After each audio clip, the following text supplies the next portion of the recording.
Ona bakma. Oraya bakıyor. Aa.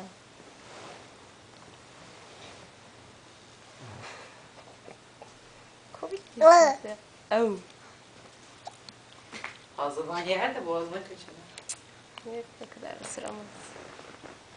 Ya ama şey olunca da çiğniyor onu. Bebe.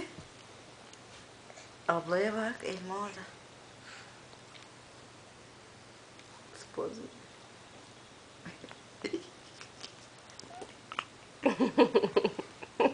Şu geğirmesini çekseydik deminki.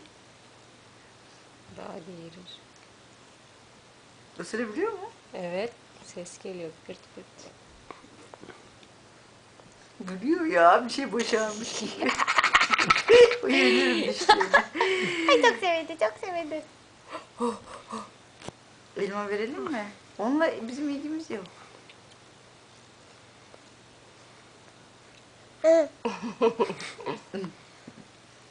Alacak onu. Sen onu bırak.